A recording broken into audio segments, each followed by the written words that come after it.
I went to a professional. I've been cutting my own hair. Okay. I'll have you know. And I went to my professional hair cutter lady, and she asked me who has been cutting my hair, like I had been cheating on her. And I said, just me. And then she laughed. She's like, okay, I guess I can tell. Go ahead, Todd. I had the exact same experience for like 5 months. I cutting my own hair and got away with it, and then finally went back a few weeks ago.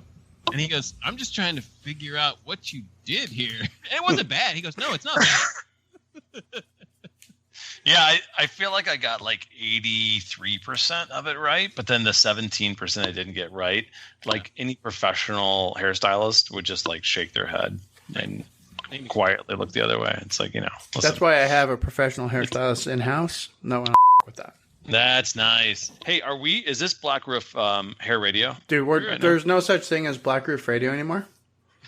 I think we should create Black Roof Radio and just create a 10 megabyte file and just post on Twitter. There's no more sponsors. There's no more Patreon. It's all gone. That's good. I mean, keep it simple, right? I don't have a way to record anymore because I haven't upgraded my Audio Hijack Pro. Do you need a key? I still have my key. I have my key. Oh. No, you can't use Audio Hijack Pro. You have to use Audio Hijack. Well, whatever it is for Audio. Yeah. It's not Catalina compatible when I upgraded. And then they were like, "We want $30." I'm like, "Okay." Oh, that's for Audio Hijack. Yeah, I already paid it because I've been on Catalina. We should make this theme the best mini podcast ever. That's the theme of the show. And we should do it in 4 parts. And talk absolutely nothing about No. The first part is the R50 generation. Second part's R56. Third part's F50 whatever. And the fourth part is the new shit. Yeah, I don't. That's awesome. I don't have that kind of time tonight. No. That's exactly right. It's quick. It's hard hitting. So, for instance, I could tell my story about how the GP was almost all-wheel drive, the first generation. Oh, no, second generation. Yeah, and also, Gabe, really quick, not to say 30 seconds, not to be anything like whatever, but May 22nd. 2020. It's the last time we did a show. We already kind of did that, and we said the first gen mini is the best mini. No. That's not my point. Like we just tell funny, quick stories of every generation. Okay, we can do that. Saying, I think it would be I like the absurdity of calling it the best mini show of all time. I got it. I see what you're saying. I get what you're saying. Yeah, I get. The best. And you're saying the best mini as in the best mini. No, not the best, whatever we think the best mini is. It's the best mini show. Yeah. It's like this show is going to be the best mini podcast of all time. It's the greatest hits. Yeah, okay. I'm not even doing an intro, dude. Come on. That's exactly right, because we've got so much show, you cannot deal with an intro. Is Chad making it or Chad not making it? I don't know. I haven't heard from Chad. Let's see let me just find my Skype again. Let's see if I'll just ring him and we'll go chat. Yeah, we'll see. And we're going to add him to the call. Which we have to, I've told this joke before on the show, but in Kansas City, we used to have a weatherman on one of the NBC station. His name was Dick Hochter. I'm not kidding. Dick Hochter. And I'm like, I always made the joke is, that's not a weatherman. That's something you go see your doctor about. Doctor, I got Dick Hochter. Well, there was what was the Chicago weatherman? It was like Dick. He was like Dick something. Oh my god, it was really awkward. Your thing, Richard or Dick. Yeah, it was bad. You know what? I feel like it's 2004 and we're making a podcast again for the first time ever. Well, hey, everybody's here. Oh, Dick Johnson. Oh, yeah, Dick Johnson. Yeah, he just passed away, actually, just recently. Yeah, the irony is he was a lovely gentleman. The irony is that in 2004 he had hair. You know what they said about him? No, Gabe, we don't. His name is Richard. That sounds like a sad. That's sound. An empty water bottle. Uh-oh. I've got more behind me. I know. I'm drinking a kombucha smoothie. Dude, I gotta tell you, I've given up beer. Yeah. I've given up beer because I just don't like the after the post-COVID. I don't like the flavor. And so I only drink cider and alcoholic kombucha. And wine. Not a beer guy. There's probably 2 beers in my entire house, and they might be 7, 8 years old each. Ew. Go and toss those out, dude. By the way, that's not beer. Yeah, exactly. I think last time we found one of those, we made banana bread with it, which turned out fantastic, by the way. Because we're like, this is too hard to drink. I have these. Why not? I have these new things I got at Costco by Cutwater. Have you guys heard of these guys? They're making the already cocktails. Seltzers, yeah. Oh, no, sure. cocktails like Moscow Mules and margaritas and tequila and soda, shit like that. They're actually pretty good. Yeah, so DB, so here's the pro tip. A lot of restaurants in Chicago, they're just to go like put them in like nice glass bottles. Oh, and you just pick it up. They're doing that in Arizona too. And it's fantastic. Oh yeah, you order up a plate of food, you get dinner, and then you say, and what are you guys doing for cocktails tonight? And they say, oh, here's our cocktail special. And you go, oh yeah, give me a pair of those. And they send them out in bottles, labels, the whole bit. It's really nice. Yeah, we did. So there's this place called whatever. There's a place in Chicago that's like a 2 Michelin star restaurant that's doing takeout now, and you have to make it yourself. And nice. And they do it's all the molecular shit. It's crazy, and they teach you how to do it through YouTube videos, and they give you this cocktail set too. And I got to tell you, I feel like I'm starting to crack the code. You know the end of that one movie where what's his name, Russell Crowe starts to see shit, like it's all adding up. That's how I feel right now after making that meal. Okay, Gabe. Sure. No. Nothing. Hey, there's Chad. Kind of. It sounds like you're on the laptop mic, though, Chad. Working on it. Figuring it out. Wait a second. Hold on. Is nobody else is taking an edible? No. Is it not legal where you guys are? Chad, it's legal. It's not legal for me. No, not yet. It's on the ballot in Missouri for November. You got to work on that. Well, hey, we used to go to Vegas so much, and literally have not been to have canceled 2 trips now. Because they just canceled SEMA last week, so we canceled our November trip. So we're not going. Yeah, I canceled my trip to Vegas. We were going to do a get-together for radio. Would have been a good time. I think I told you guys about that. It was going to be awesome. Yeah? Yeah. No, it's going to be great. Yeah, it was. We'll have to try again. Maybe, 2024. If I'm ever allowed to leave the house again.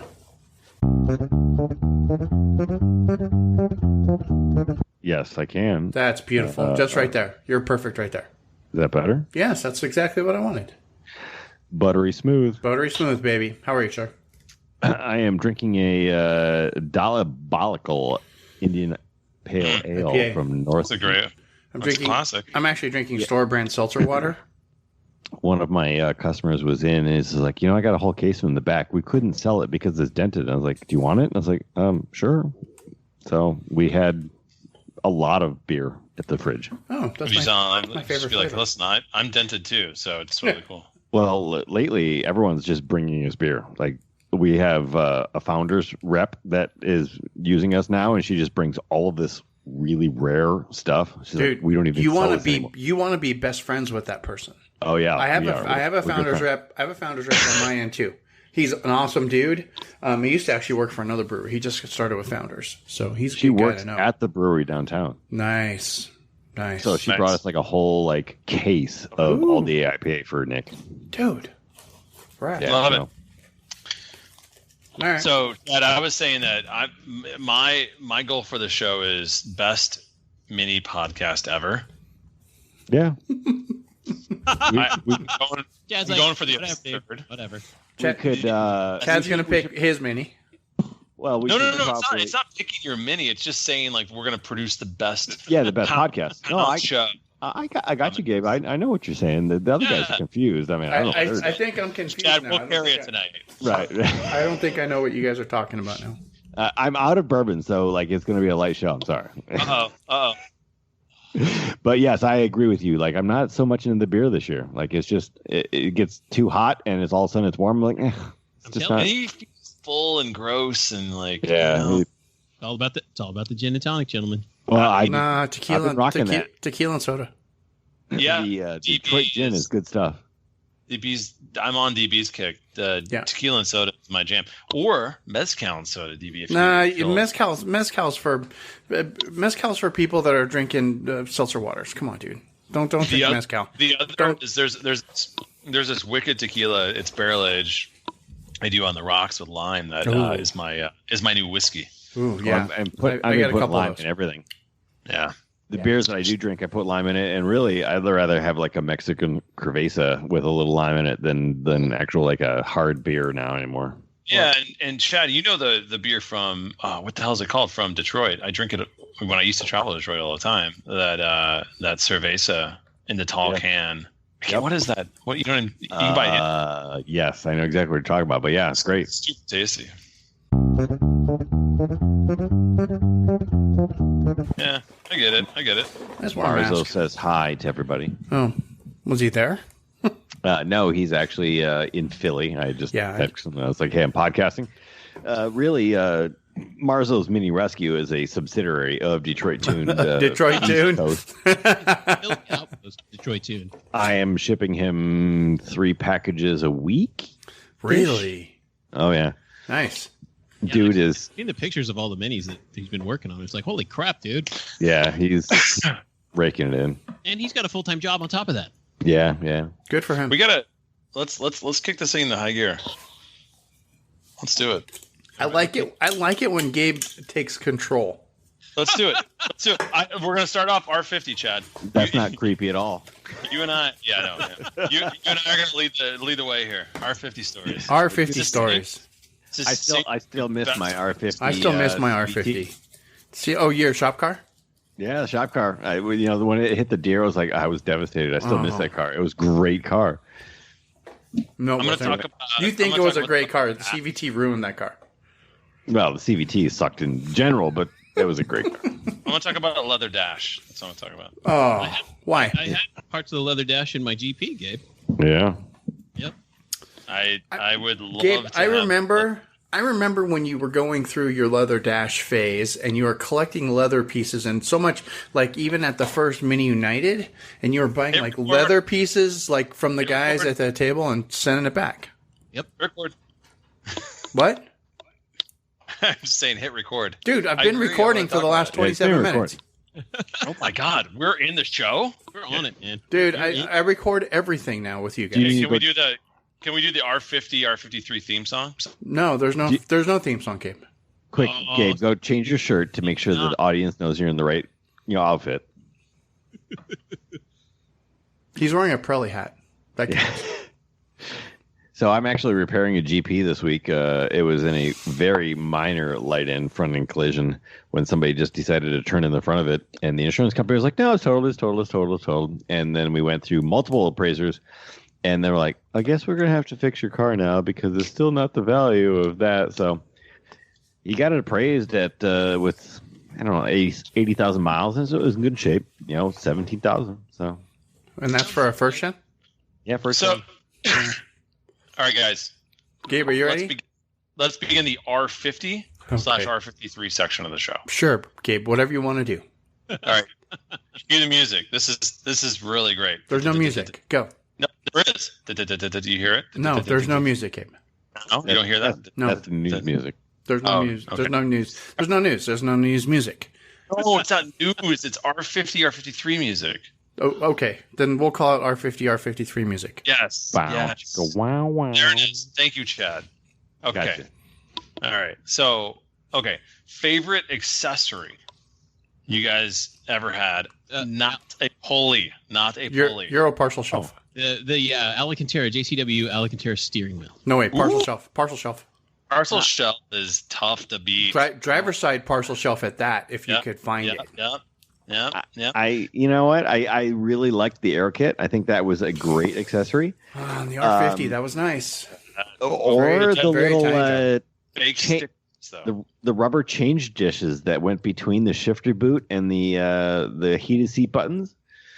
Coming in with a man. That's obscure, man. I don't even remember that one. Super. I still have them in my car. I swear, if somebody says the Manifidi cup holder, I'm gonna jump through the internet. Nope. Nope. No. Nope. With that big strap down your leg to hold your gun? No, who wants that?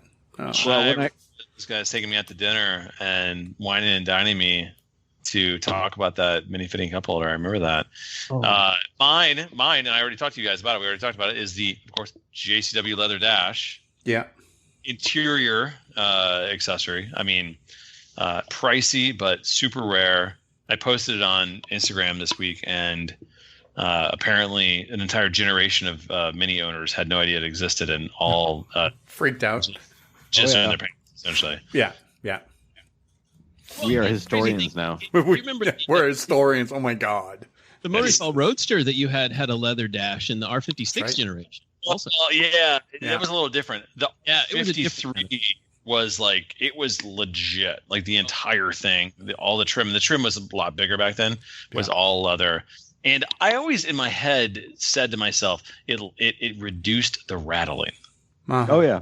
It may 100%. have, and it had red stitching too. Was what the It had red stitching, which gave it about 3.5 horsepower, Chad. Yeah, ish. Yeah, maybe 3.75. You know what? The one kind of standard thing that I always liked best that seems like not very many people got in the R50, R53 was the anthracite dash. That's what I had.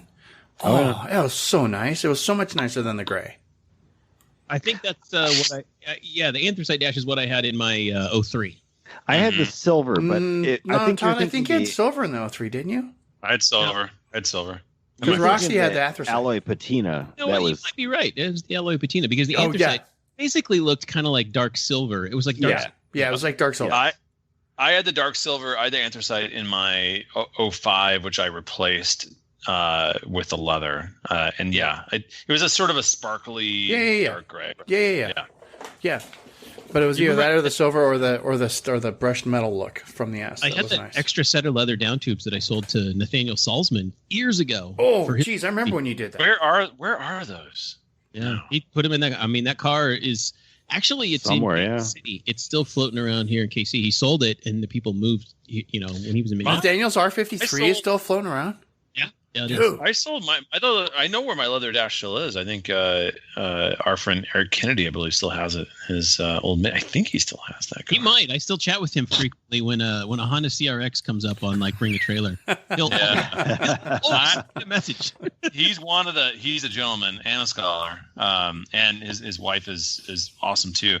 Yeah. I need to contact him because my ultimate goal is to come back around and do an end around on that leather dash.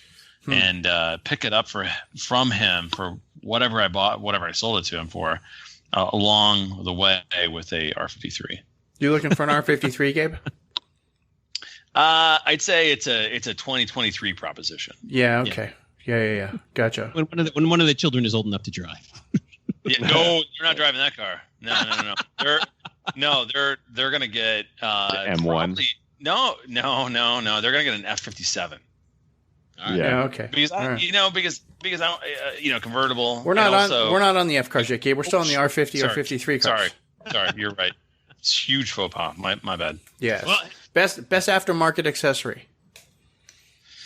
So not counting wheels. All right. So I'm going to say this. I mean, this is the first thing I put on my R50 DB, my Cooper. Was a Remus exhaust, and I know you love that Remus exhaust, though, man. Well, I know there's a lot. I love the exhaust, period. Yeah. And I think there were a lot of different exhausts out there at the time. Remus was one of them. Remus was Austrian, I believe, and somehow that had provenance for me.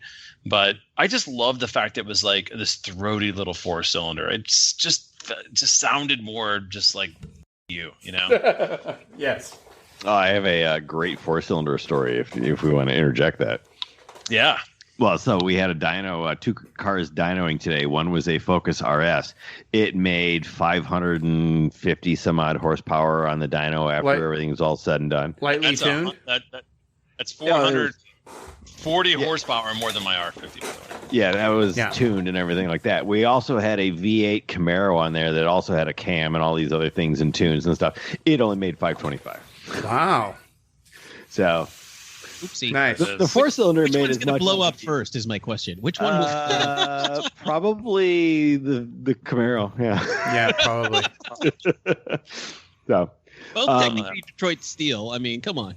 Really quick, Chad, before I forget this, because I might forget this, the other thing, and I'm sure people are screaming at us about the other, and we missed this on the interior talk, was glove box organizer.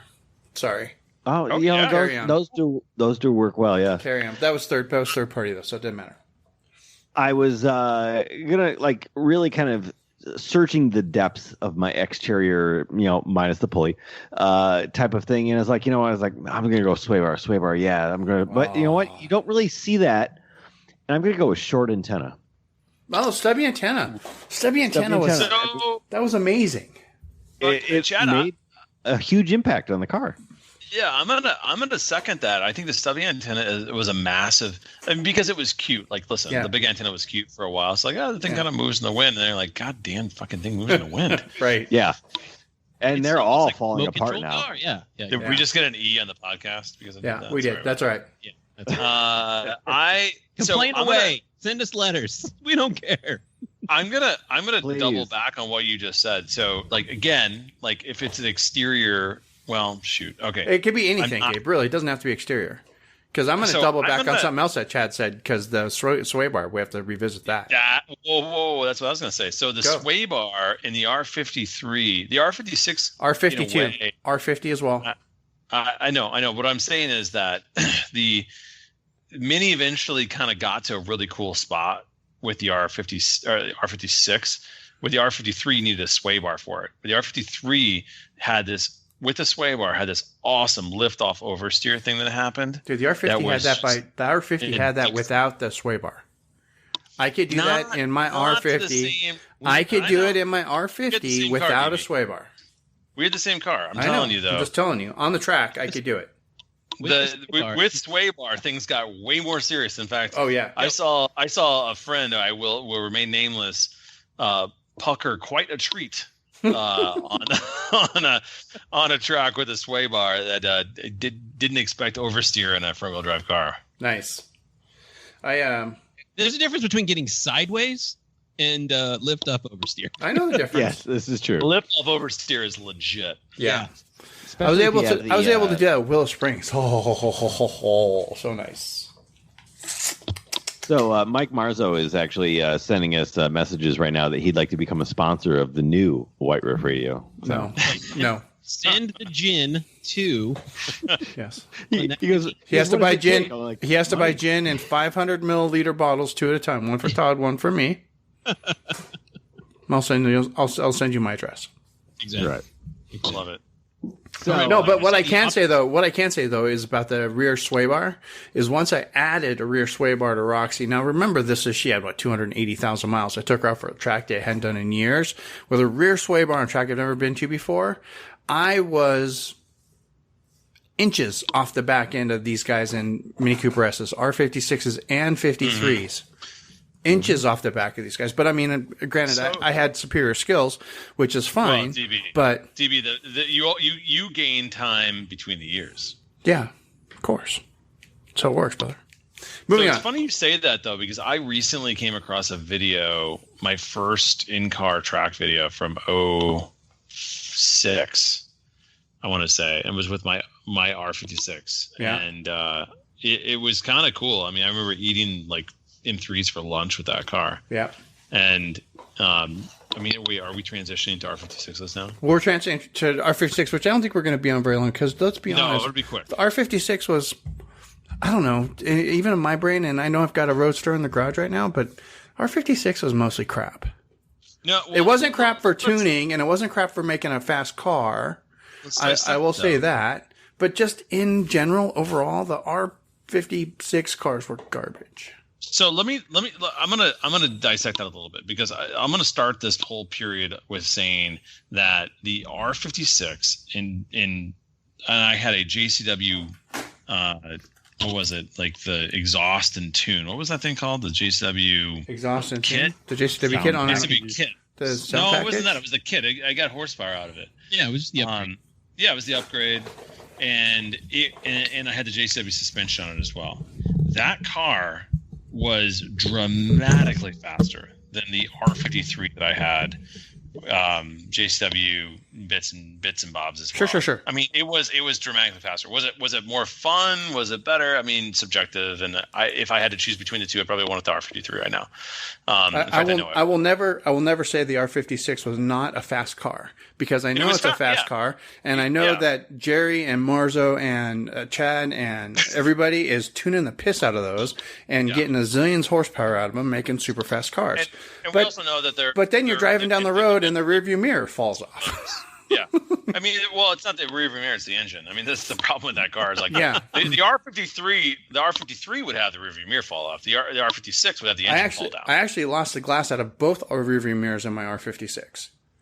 So, Exteriors, lost it both, and the interior rearview mirror fell off.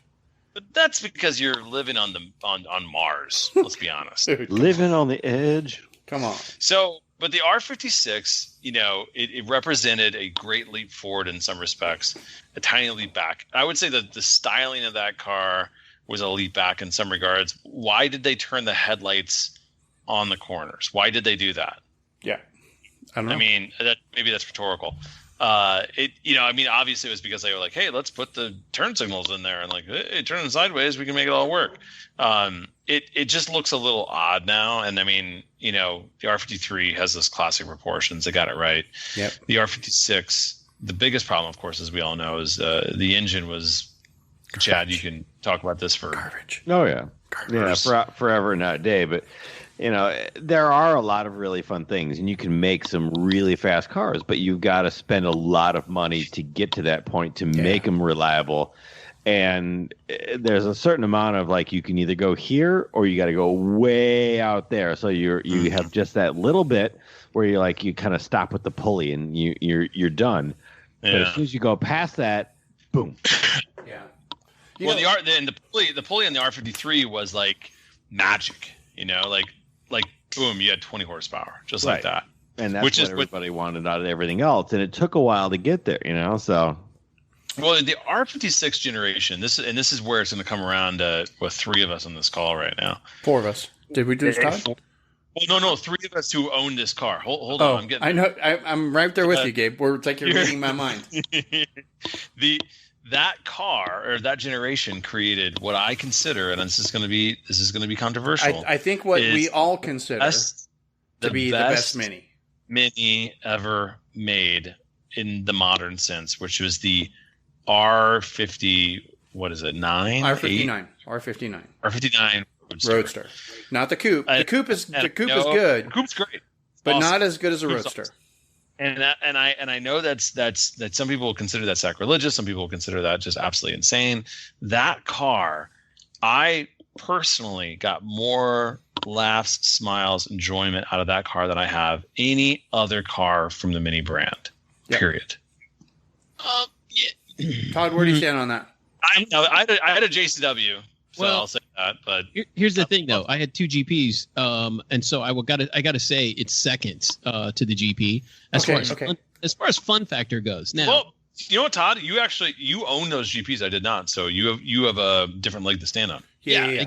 I mean, I would say it's a good point in that I love the Roadster as much as anything. Plus, I think it's the best looking Mini ever made. Mm-hmm. We all kind of agree on that, anyway. Yep. Yeah. So wait a second. You have a unique position here. You have two GPs. Which GP do you prefer?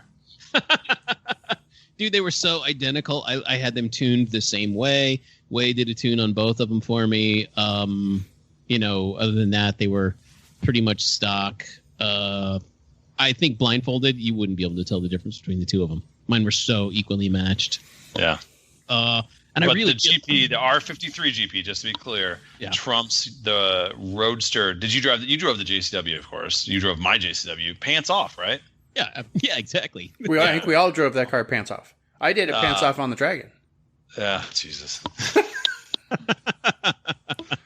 It was a dare. This is, by the way, this is a deep cut reference, by the way, for all those listening. This is a reference from like 2011, I think, or 10. 12. Yeah. Mini takes the States 12. Yeah. Anyway, that JCW car was a little twitchy, but it was brilliant, and we were bummed when you got rid of it, and then we were bummed when you didn't buy it when it came up for sale in New Jersey. Funny story about that car. So if we're telling funny stories, so this is going into the winter vortex here in Chicago. Oh, that's right, the winter vortex. We got 2 feet of snow every week. It was negative, 5. Chad remembers this. I mean, you lived through it. Oh yeah.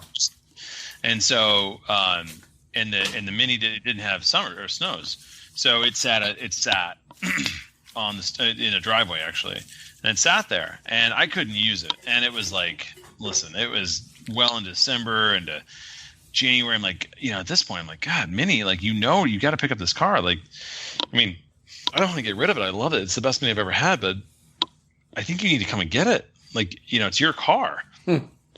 I had to remind them, if I recall correctly, go through my email, I think 4 times. Dude, I would have did it 3 times and I would have stopped. I know, and it haunts me. It absolutely haunts me, because every time I was reminding them, like, oh man, all I want to do is keep this car. All I want to do, and I thought about and then you gave it back, and then it went for sale, and we told you, dude, that car is for sale in New Jersey. Here's the ad. Go buy it. I could have bought it pre, and I would have. The way they don't do. I don't think they do it anymore. But they used to sell them to journalists, and the deal you could get on them was insane, because they basically looked at the mileage and deducted. There was a formula they used, and the formula did not represent the value of the car. It represented something entirely different, and you ended up with a $47,000 car for $22,000. Nice. It was a year. God, you should have bought that car, dude. And I didn't do it because I just bought my 1M, and I don't know what else was going on. I just didn't buy it. It's a bad excuse. And long story short, I'm now 2-3 weeks away from getting my first convertible because of that car. It's nice. I say, and DB, you probably agree with this. I say at some point in everybody's life, you need to own a convertible at least for a couple of years. Yep. Yeah. Yep. I'm about done on mine, I think. Yep. So I'm gonna be switching out here back to a hard-topped car. But I've done the convertible thing a zillion years ago. I had a Mark II, Mark V, Mark IV, Austin Healey Sprite. DB, you were more of a man than anybody with that car. Well, especially in the fall time, that's the convertible weather. I mean, it's convertible really weather, awesome. And convertible weather is every time that's not summer in Arizona. In Chicago, it's difficult because it's different. It's different in Chicago. You basically jack up the air, and it never gets like that summer when I had that car. It never got like over 95. So you just jack up the air and you make it work, and then. In the winter, the first winter I had it, because I had it for almost 2 years, anything over 40, I had the top down, air on, absolutely, heated seats. Absolutely. It's a dream. Like, it's great. Yeah. And it's like, it's like riding a motorcycle, but safer. I mean, you smell, what's around you. Here's the thing, though. Feel what's around you. What's funny, and DB, you may realize this too, is we drive around and what you forget is that with the top, like let's say the top is up and you're in the car and you're going somewhere like you're in a parking lot, you forget that people outside can hear you inside the car. And we've made that mistake before when and my lady friend does that and she's like, "Oh, come on, you idiot." And there's somebody like standing in front of us and I turn and look and I'm like, hey, they can hear you. No, I'm usually in the car by myself, so I just keep those thoughts to myself in my brain. You're definitely on display, which you need to be. There's no privacy. You need to be a little aware of that, and you need to be prepared for that. And once you learn that lesson a couple of times, it's no big deal after that, and. It's great. And as far as the tunes go, we've got the HK in the Roadster. You got to have the HK. Can I say something? I said if everybody drove around in a Roadster, which I know is insane and it can't happen, there would be way less road rage. Oh, because way less. There's no barriers. You can't help but come face to face with everybody around you. Right. Oh, and it's such a delight. And it's such a delight. Yeah, it's fantastic. I will say that I got as many comments from people in parking lots still to this day. Oh, yeah. With being in the Roadster, when people are like, "What is that? That's a great looking car. What is that?" As I did when I had, the GP. And I get almost more comments with my Roadster than I did with my R50. Yeah, you really do, because people still today see the car and they're like, "Oh, that's fantastic. What is that?" Like, well, where can I get one? I'm like, well, You can't. They don't make them anymore. Oh, and then on the Facebook group, there's people that are begging for just to buy one. It's like, oh my God, sell me your car, please! I want your car. It's so funny. So. Well, that's why Todd just got way more money. Right. Well, so Todd, that car. I'm waiting for mine to grow in value. It's got almost 100,000 miles because I haven't driven it all this year, hardly. Right, like 2 tanks of fuel since January, and I'm hoping that the value increases a skosh. Well, and that's what kind of brings us to the point here, because we got to the point where I got a phone call last week from a friend and said, "Hey, I know you guys were talking about selling the Roadster in the spring. Are you interested in selling it now?" And we're both kind of look at each other and we're like, "I don't know, And so the guy's like, "Well, yeah, I'll give you $11,000." And we're like, "No, I don't think I'll take it." We had to think seriously about it. We're like, "No, not going to do it. Not going to do it. Give us 13." And the guy's like, "Nope, I'm not going to pay that." We're like, "Okay, great. We don't really want to sell it. We're not ready to sell it yet." Mm-hmm. And then literally 24 hours later, the guy calls back and says, "I want it. I'll pay whatever you want." Wow. So we're in the process of getting rid of the Roadster right now, which, you're just going to do the single car thing for a while, Todd, since we're COVID times?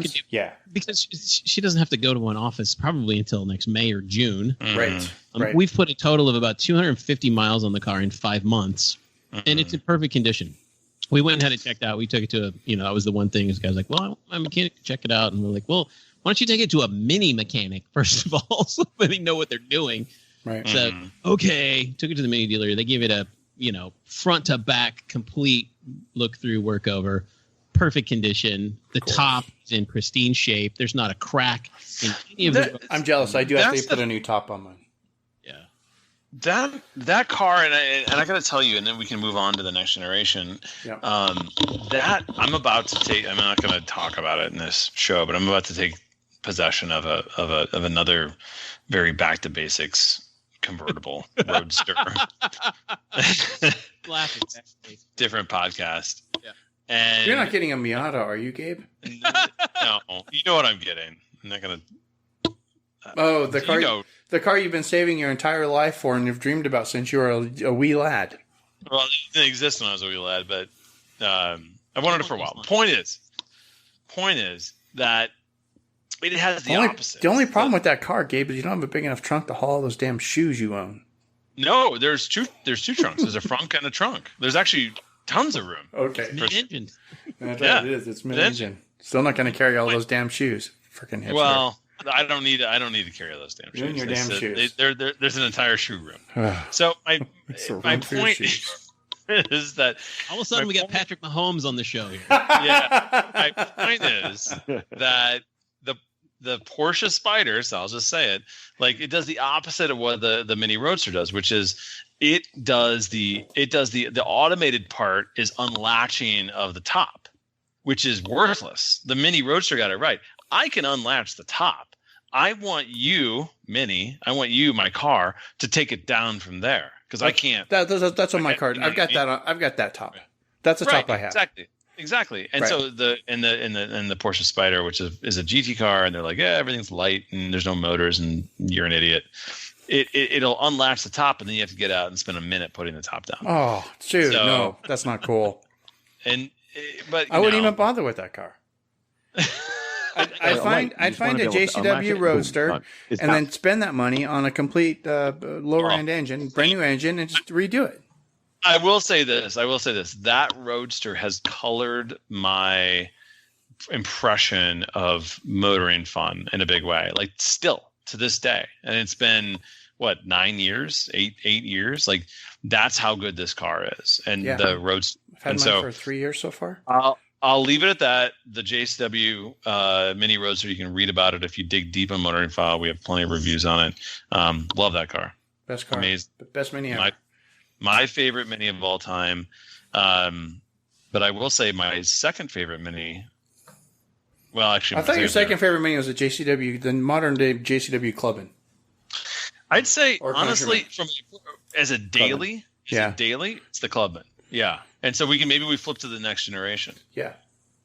Well, I've spent hardly any time in an F car. There was we had the loaner during May Takes the States, the orange taxi car. It was okay. I had a loaner. country, DB. We drove the green one from San Francisco. Oh, that's right. We did. Then that was a good car. The orange one sucked. The green one was good. Yeah. Because the orange one had software issues. And then, and I had a Cooper as a loaner when I had my car in the shop for something, and I don't remember what. And it turns out I don't want a Cooper anymore, which is really sad. It made me sad, but it was a good car. I liked it. But I've had 100 miles of experience. Countryman, you guys realize that? We totally skipped over the Countryman and the Club. Oh, we're not gonna talk about that. Well, the Clubman, did they make that car still? The first generation Clubman, I love. Like, it's great. Like, it was a car that they would never make again. Yeah, like, it was a weird moment in time.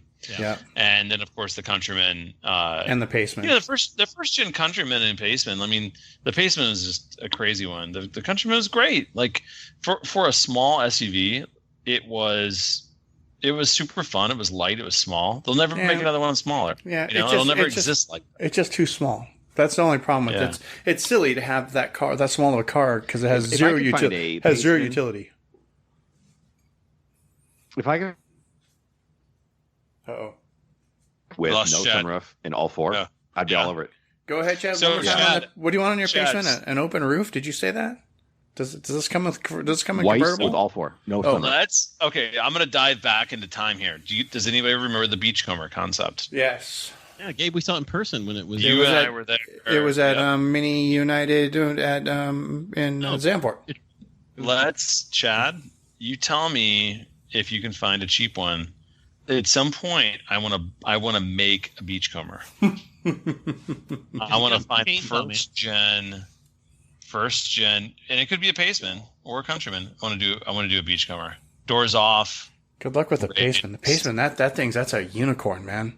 That's like a dark silver with a white roof R53. The other, rare. The other thing to think about is the R53 itself. I mean, not to go back in time here, but I've seen now 2 of those things jacked up. I saw one at Road America a couple of weeks ago in the infield. There's one in Texas. Shit's, there is, right? Jacked up, and they look amazing. Oh, we have 2 or 3 of them around Kansas City. It's a thing to do around here. Lift a Mini? Lift a Countryman? Yeah, well, a lot of people do it with the X Red Bull cars. Yeah. Oh. Yeah, but those are just dumb. There's an R53. There's an R60. There's an R56. Lifted? Lifted, all of them. Mm-hmm. Oh, yeah. They look pretty great because you put the right size tires on them, and it's kind of like Baja on a Mini. It is. It really is. It looks good. They put Stinger. Do you put a Stinger exhaust on at that point? Yeah, one of the big. Oh God. Anyway, all right. So we should head back to the future. F cars. The F series. So I'll just say this: like, listen, people talk about this all the time. The front overhang is atrocious. Mini just screwed that up. I'll just say they should have figured out high density foam earlier. And they will. The next generation will have a smaller front overhang, but they screwed that up. The front end, the design of it, they screwed that up too. Specifically in the Cooper S, down low, it looks ridiculous. They were going to fix it for the 2019 LCI.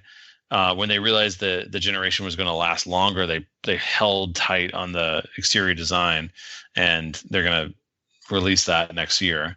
But really, all of that aside. When you see the new GP, that's kind of what we're going to end up with, though.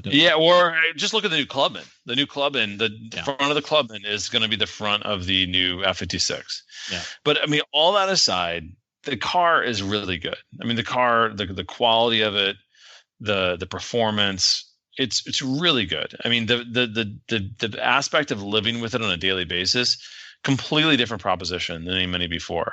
I will say I've driven exclusively F-Series Minis for 6 years now. From 14, we had a 14, I had a 16 JCW, and now I have a 19 JCW.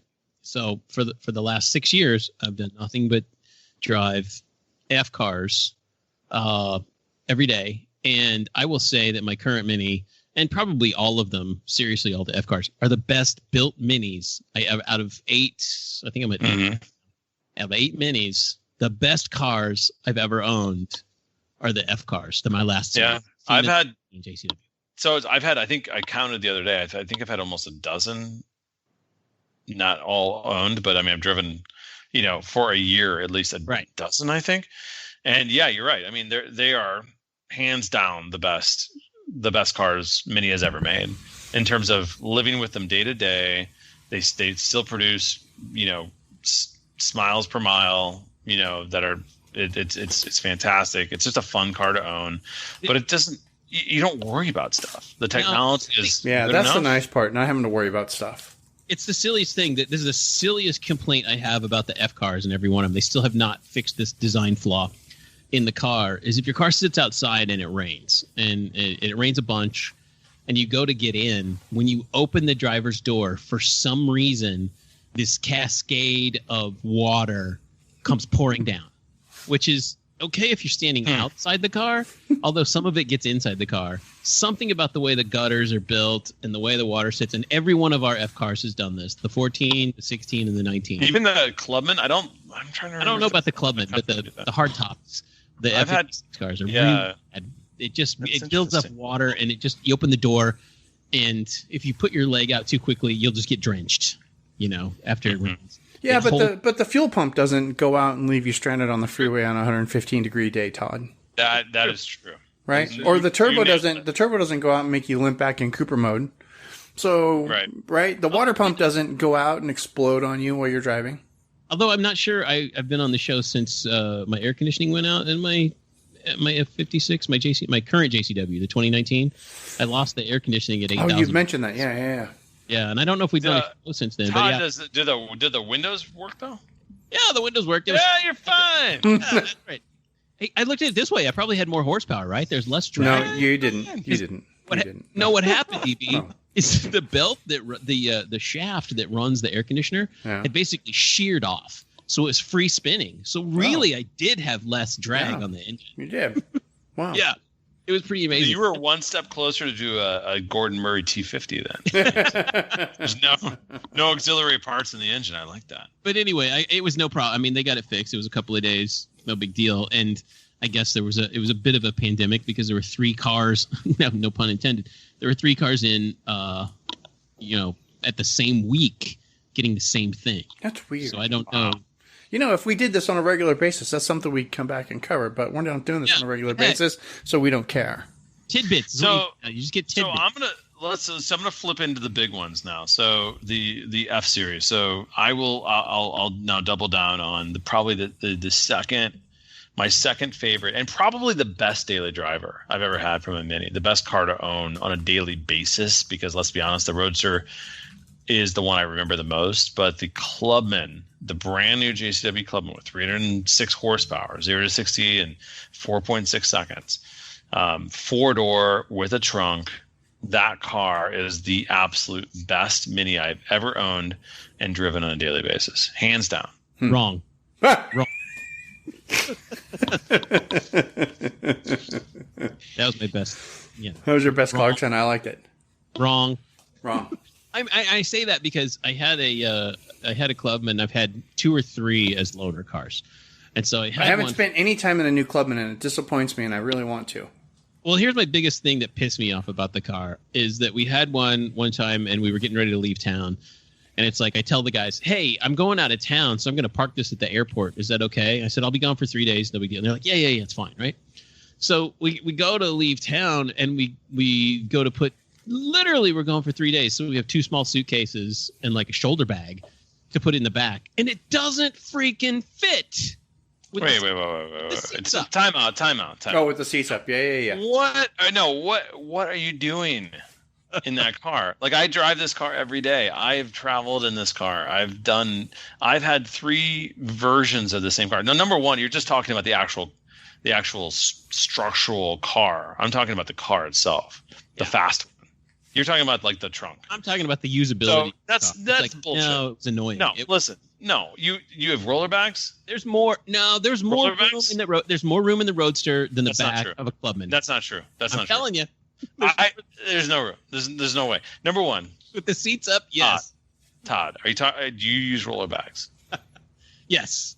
They're small, and they're the smallest. Okay, Gabe, Todd, before you guys go on and on, Gabe, do you drive around with the seats up or down? Primarily, what's your primary mode of transportation? I'm not up. Of course, I'm not an animal. Huh. Okay.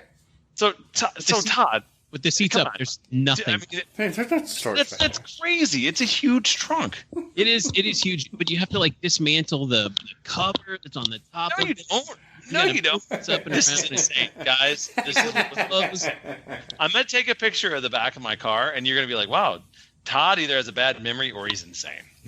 No, that was it for me. That was it was 3 strikes at once. I'm going to In show one you. pitch, that was it. It was I'm gonna done. put a bunch of roller bags in the back of my car and take a picture of it, and you're gonna see what I'm talking about. You do that because You can Still- put them upright. Number one, you could fit 4, maybe 6 in the back of that car. Yeah, but can you put a bicycle And- back there? Oh, 100%. No, I you put my can't. bicycle. No, you don't. Yes, we can. You have to take the But front see- wheel off? Put the front wheel off? No, seats down. Bike fits back there. Yeah, not the Mini Cooper folding bicycle. I'm talking a real bicycle. No, I put my bike. I've got my bike. I've got an Yeah, FX3. Yeah, it fits back there. All right. Done it. Good to know. No, it's easy. In fact, Todd, like seriously, like that car. I mean, the Countryman is definitely, you have more utility in that car, and you can do stuff in the Countryman you can in the Clubman. Not a lot though. That car, especially with the underfloor compartment, I will like challenge you. Like that car has more luggage space. Oh, than a 3. the gin hold. Dude, that's a lot of gin. yeah. That's a Yeah, it that's is. Oh, that's also holds strong. wine too. A lot of wine. That's a trunk It's- for a normal Mini. That basically- downstairs, as I call it, is a full-on trunk or It's- boot for a normal Mini. And it's basically the same thing I've got in my F56. It's about the same No, size. it's not. No, it's not. It's double, if not triple. Dude, it is.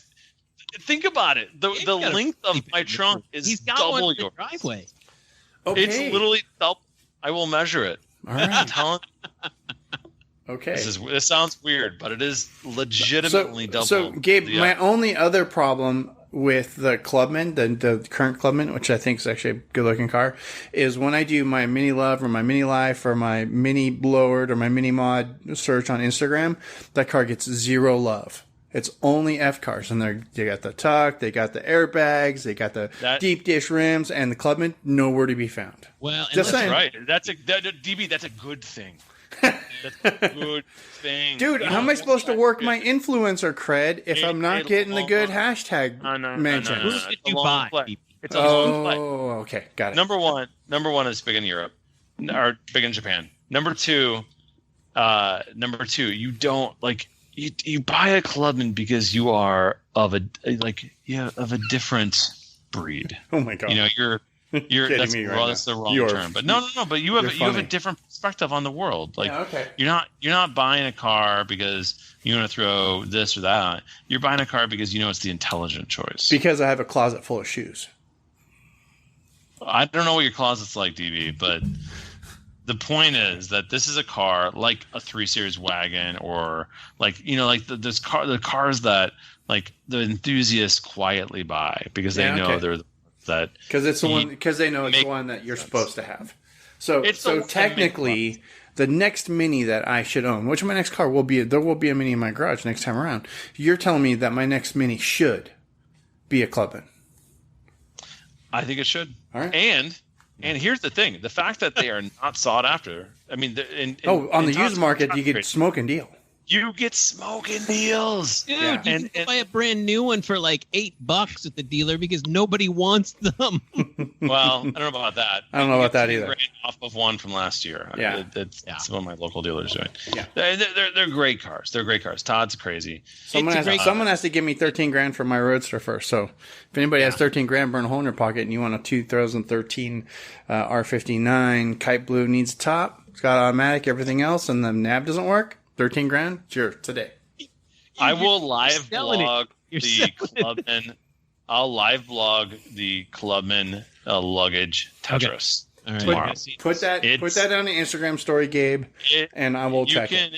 The amount of luggage you can put in the back of that thing will shock you. Actually, it won't shock you. You'll look at it and be like, wow, you bet you put a lot of luggage in there. I'm like, yeah, you can. Here it goes. My Okay. breath is baited. Or something. I mean, I don't know. I feel like, Todd, you're just like hammering shit in there, and like, let me put it this way: are you putting your luggage diagonal? Because that's not going to do it.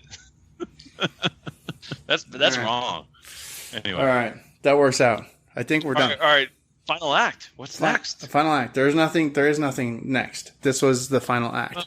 There's a reason why we're not doing this anymore, and it's because there's nothing else. No, there is. People are now writing articles about how Mini is going out of business.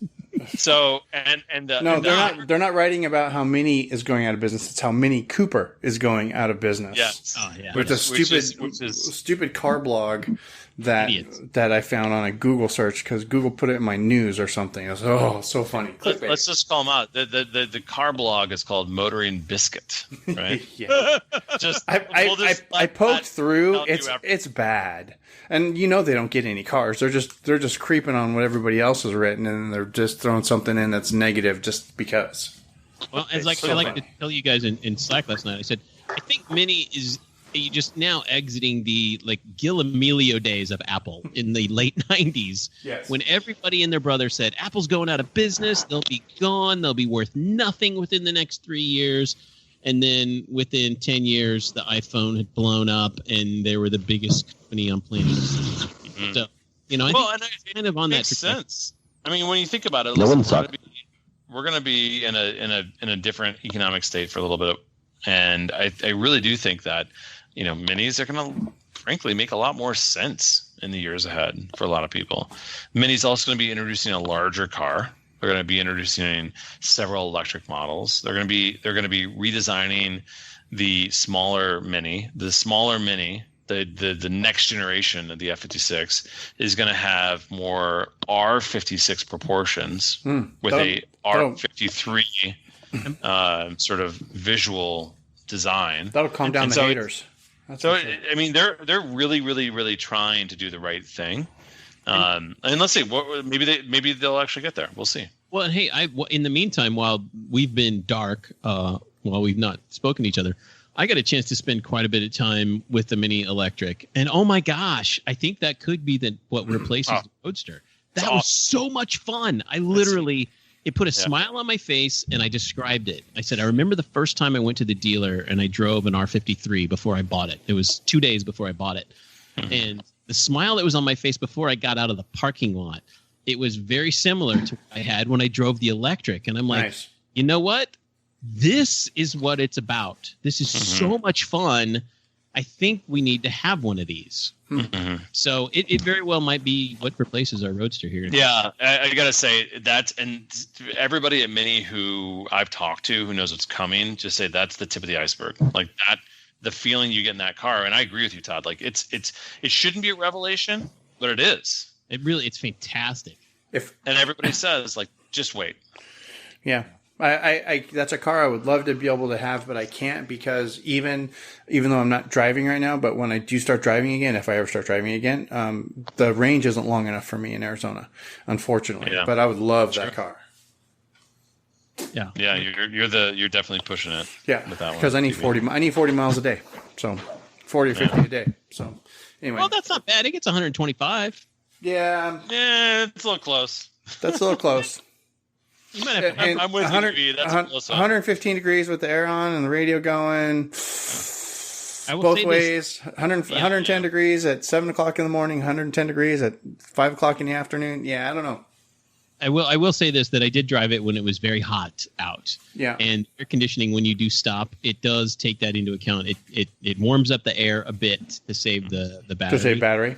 Yeah, just a little bit. It's not terrible, but yeah, it does account for that, as much as it can. Yeah, I'll have to look into it. I think it's a reasonable thing to drive and just to do the math and go, could it be feasible for you? Because could you charge it at work while you're there? Because if you could. If I could charge it at work, then I'd be in good shape. But I don't think my office doesn't have charging ports. I can run an extension cord from the fourth floor. That'd be pretty rad. Oh, and with that. It goes out a window. Yeah. I'm actually done. I don't have anything else. I have to go, as it turns out. I'm out of time for the evening. I'll button this up and put something together that we can make for a download. It was fun, guys. I miss talking to you guys. Yeah, same. We should, one of these days, we should do this more often and maybe try to make some money on it. Yes, always.